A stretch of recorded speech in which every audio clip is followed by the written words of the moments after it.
Joining us now is State Representative Vic Williams from the Legislative District 26, covering Marana, Oro Valley, Catalina Foothills, and other parts of the Tucson area. Representative Williams, one of 4 Republicans battling it out in the upcoming primary for the open seat on the Pima County Board of Supervisors in District 1. That seat became open when Supervisor Ann Day announced her retirement.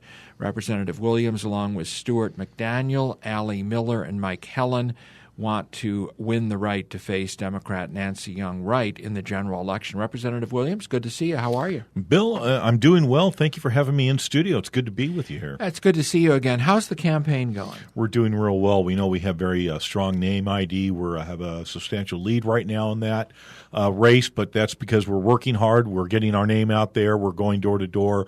Good, effective campaign, grassroots. We've met with thousands of people. Bill, I've eclipsed walking to over 14,000 homes in 4 years since my first campaign.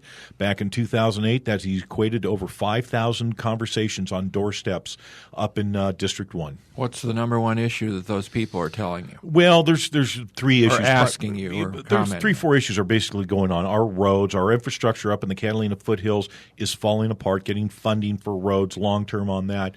Economic development, jobs, we're seeing that happen, though, in a positive, effective manner. Right now in Oro Valley with Innovation Park, our bioscience industry, largest cluster of bioscience jobs in Arizona, and that's something I've worked rather closely with and make sure that we will continue our relationship with the U of A, our educational assets such as the Basis School, the Sonoran Science Academy that support that. As well, government transparency. Everyone knows who Chuck Huckleberry is, but very few people know what a county supervisor is. That's something that'll change under a Vic Williams administration. I'll remain out there, remain vocal, remain out in the public eye. Also something I'm getting, and surprisingly enough, from the foothills, people are absolutely adamant about getting Rosemont Copper in. Talk a little bit about funding your own campaign.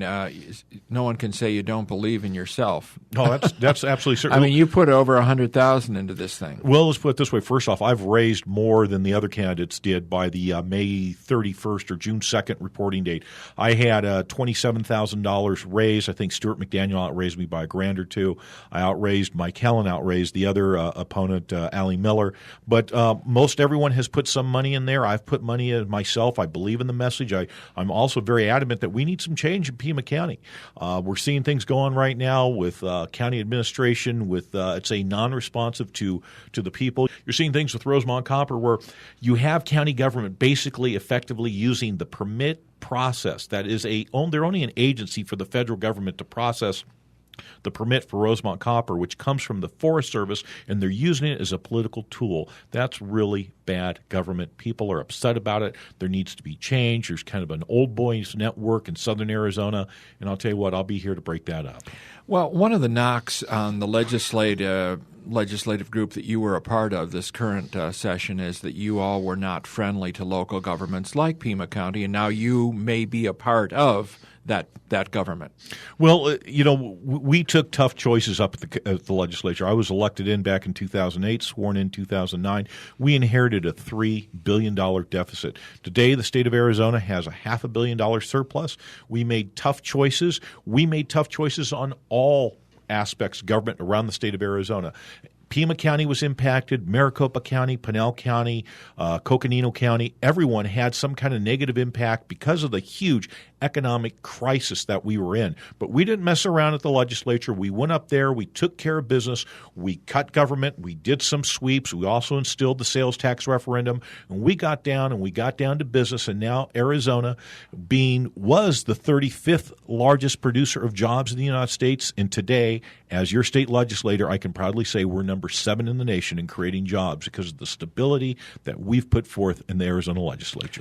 When you shaped up this campaign, your signs certainly are appearing all over the place. How are you approaching this? Well, let me tell you a little something also. I'd like to mention my website, voteforvic.com. That's voteforvic.com.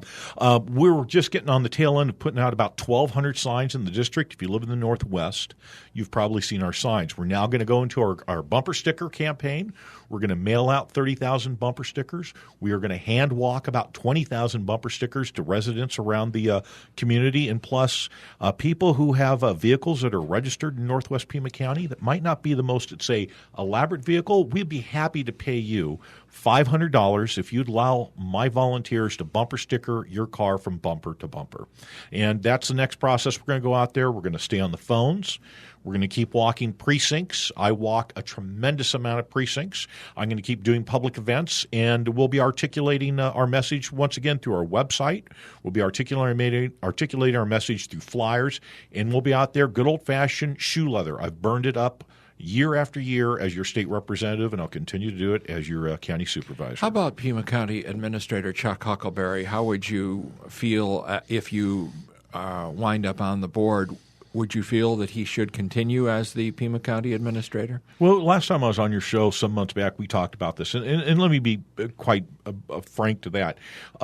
Look, if I have two other votes that will work with me coming into Pima County government, I'd probably want to chart my own course, probably go in a different direction. If I was able to take over a new corporation, I'd probably be looking for a new CEO, and I would probably want someone who'd be working with me at the county level, being a member of the board, having a new administrator. But with that being said, I have to have votes to make that happen. And we'll see who wins the elections. We'll see what happens over in 4. We'll see what happens over in District 3, if there's any kind of change there or not.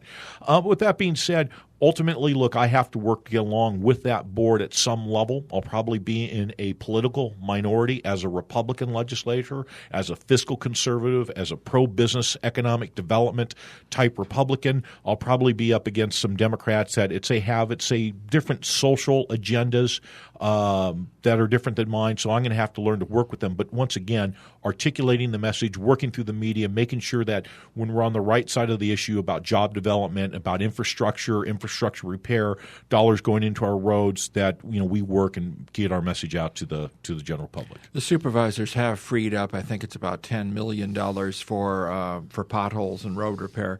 Being a resident of the district that you are running in, I can tell you that the roads on my street, Vic Williams, are horrible. Yeah. They've been patched over and over and over. How many times can we keep patching? And that's the problem. Well, $10 million, too little, too late. And look, Chuck Huckleberry's trying to say that's the legislature that did some sweeps to her funds that caused us. No, it's not.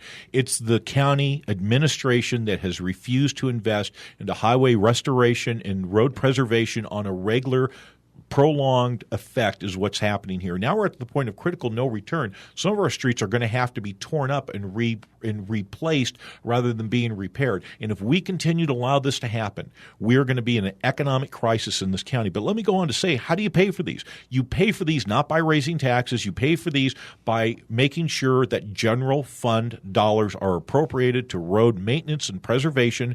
You do that just like they've done up in Marana. They've done that up in Oro Valley. All 4 of the Republican candidates are for the Rosemont mine. So one of you that moves on to face Nancy Young-Wright, who is opposed to the mine, it's going to become almost a referendum on Rosemont, isn't it? Oh, absolutely. And look, and it's about bad government that's going on here. It's about government getting in the way, affecting itself, putting that, quite frankly, its nose into something that it has no business doing. Rosemont, as long as it adheres or meets or exceeds the standards of the environmental impact study, which is put forward by the Forest Service, as long as it meets it, then Rosemont should be allowed to open up. And then Pima County is the permitting agency for the federal government, and it's using this permit process as a lever or a tool to stop or impede Rosemont's success. That's bad government. That's wrong, and I think that's indicative of the nature of Pima County government this time. That's something I'll change. That's something I will plan on breaking up daily. Matter of fact, if I'm elected, first board meeting that I will move that we show support for Rosemont Copper. We'll see what kind of votes come along with me. What is the next step now for the campaign? You say you're going door to door, you're doing phone banking and all those things, huh? Yeah, absolutely. You know what? Continue to work and repeat. We have 40 days as of today until Election Day.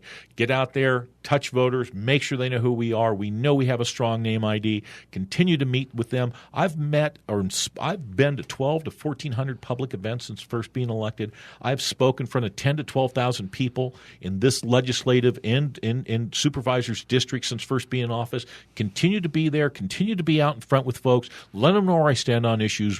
Go to visit my website, voteforvic.com. Supervisor.com. Take a look at my blog. Take a look at the different stuff that we do. Go to my Facebook page and keep moving forward on that, and we're going to be successful and move forward and put a positive campaign out there, not based on negative, not based on tearing other people down, based on the positive attributes of Pima County, our success in Northwest Pima County, and how do we translate that vision of success to the rest of the region. That's something that's not being articulated by the other candidates right now. Something will be articulated by me, and you won't see me going negative on the other people unless I have to defend my record if it gets distorted by others. Representative Vic Williams, thank you very much. Again, your website? Voteforvic.com. Thank you, Bill. Thank you very much.